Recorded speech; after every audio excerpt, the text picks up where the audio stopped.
All right, my name is Edwin Edebiri, and I am the Chief Happiness Officer with the I Am Happy Project and also the Happy Neighborhood Project. It is very exciting for me today to have a special guest for our Happy Monday call. Every Monday, folks, we do this call to kind of give a jump start for the week, to start the week on a foundation of happiness. And I know that happiness is stuff that we all kind of can take for granted. If everything is going good, we are happy, and then if it's not going good, we kind of throw off. But we want to consider happiness as a skill and something that you can learn, and so that you can set it as your default position. So this is part of the way where we are kind of spreading happiness into the community. And my special guest for today is Kimberly Brenner.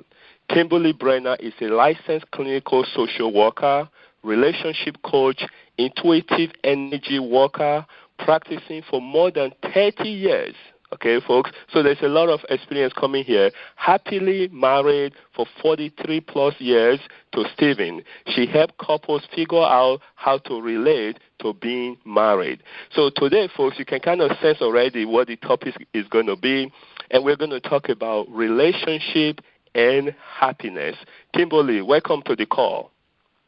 Thank you. Thank you so much, and thanks for being the Chief Happiness Officer, bringing and spreading happiness everywhere. Absolutely. Well, we need happiness now more than ever, especially with all the stuff that's going on in the world. So we have to be the happiness that the world needs. We're going to talk about relationship, and this is something you have focused on for a really long time. And so I want you to kind of break it down. You look at it from two perspectives. Can you kind of share that with the audience? Well, so many people come to me for the marriage counseling, and I tell them I don't do marriage counseling. Even though I work with couples, I help them relate to being married. And the components, typically it's like, well, I'm not happy. And there was a research done saying, interviewing people, what's the number one reason for divorce? And 70% of them cited, I'm not happy. And then the researchers followed these people 5 years later and reached out to the 70% who got a divorce because they weren't happy.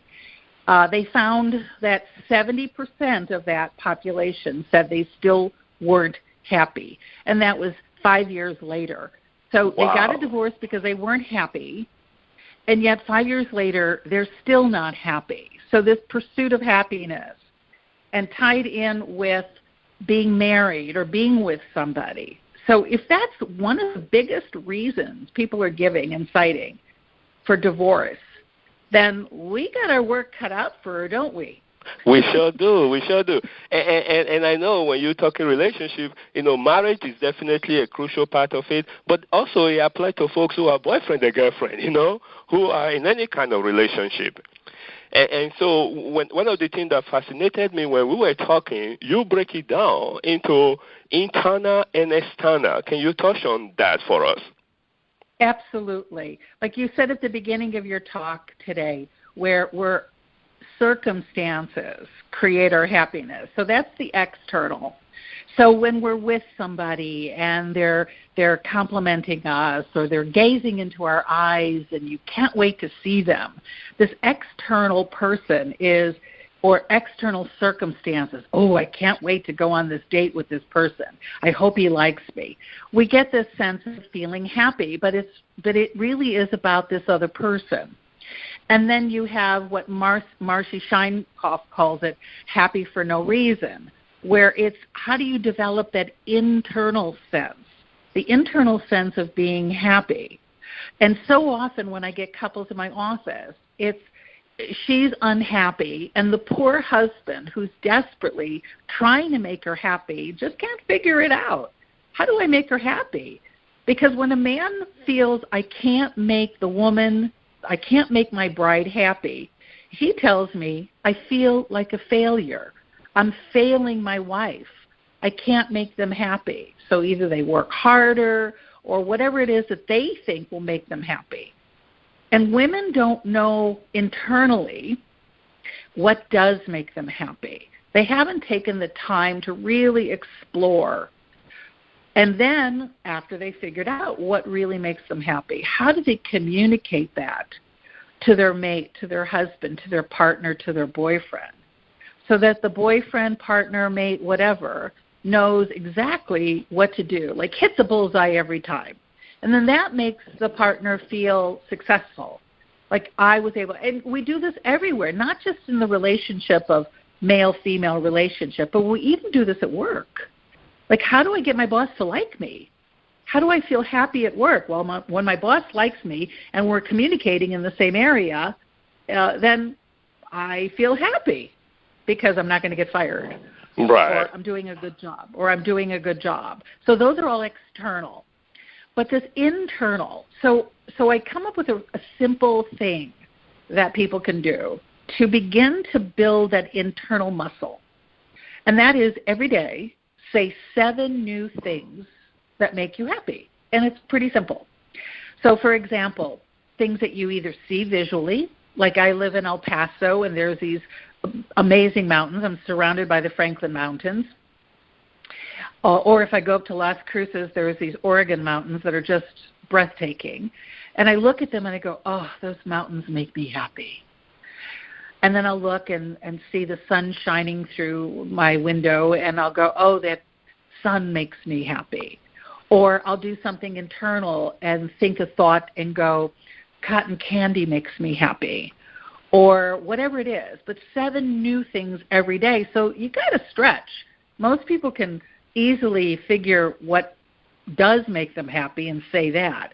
But what if we could say, this cold this morning makes me happy. Getting to stay home from work because I'm sick makes me happy. What if we could make everything around us into something, into transforming it into something that makes me happy? And that's when we start exercising that internal ability to find our happiness. Wow. So we're not always relying on somebody else making us happy. That is powerful.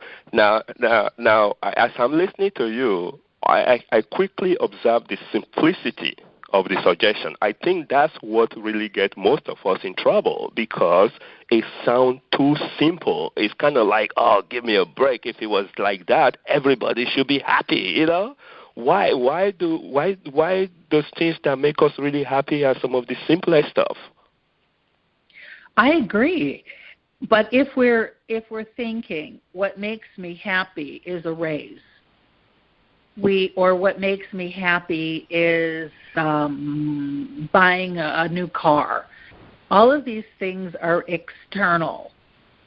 And if they don't happen, if I don't get a raise, or if I don't have the money, or I don't get the financing to buy my new car, what happens to my sense of happiness? It's tied up to something external. Right. And we lose a sense of our power. There's no power in that. The power is given to someone else or something else to make us happy. But there is a balance of both, I think. So it's not just, oh, I'm just going to make myself happy and I don't need anything or anybody. I don't agree with that either. Neither do I. Right. So it really is a balance, and to surround yourself with things. So I want to change something in the bio that you read about me. I had my 44th wedding anniversary 2 days ago. Congratulations. So I'm married for 44 years now to Stephen, and there are things about Stephen that don't make me happy. But what I do, because if I focus on the things that annoy me or bother me, then I lose my sense of happiness, I lose my sense of patience, I lose my connection to him. Yes. So I focus on things that he's doing, and I call it in my ebook the 7 conversations that make a good marriage great. The conversation is called the conversation of greatness. So I think in terms of what's great about my husband, what do I like about my husband, and then I start saying it, just like I do the 7 things that make me happy, I start looking for the things that he does or even doesn't do that I like. So, what I like about my husband is that he reads my cues so well and knows when I need his help that I don't have to ask him. What I really like about my husband is that he tolerates my moodiness at times. And then all of a sudden, I feel more connected to him, and that leads to more of a sense of contentment, which I like to use synonymously with happy. I don't have to be bubbly happy, but when I'm content, I'm happy. Absolutely. Well, Kim, I want to leave it there. I want to say thank you very much. I think from what you just say right now, somebody can find the 7 things that they like about their significant other. Somebody can find the 7 things that they like about their boss. Somebody can find the 7 things they like about their sister or brother. I think that can all be applied to any kind of relationship. Folks, this is powerful. I want to say thank you so much. Folks, here is the deal, though. You can find more information about Kimberly Brenner on our website. If you go to IamHappyProject.org, her information is under a feature coach because she's one of our feature coaches, or you can go to the Happy Button app, and our information is on the app under the Happy Coaches. And by the way, folks, remember she suggests, write down 7 things, that makes you happy every day, where you can actually download the Happy Button and use the journal to do that and write it and log it in your journal. Now, if you like to write, then write it on a piece of paper, whatever. Get in the habit of doing that, and I think that will be really, really powerful. Again, folks, thank you for your patience. I hope that this was worth it. There's some tidbits that you can take away, not only use throughout this coming week, but you can use throughout the month, and you can use throughout the rest of your life. Kimberly Brenner, thank you again for those wonderful insights. Thank you, Edwin. Have a happy day. All right, folks, that's what we got today. Let's wish each other a happy Friday happy Monday. See, I'm kind of like already happy through the week, okay? So let's do our tradition. I'm going to count 1, 2, and let's say happy Monday to each other. So 1, 2. Happy Monday. All right.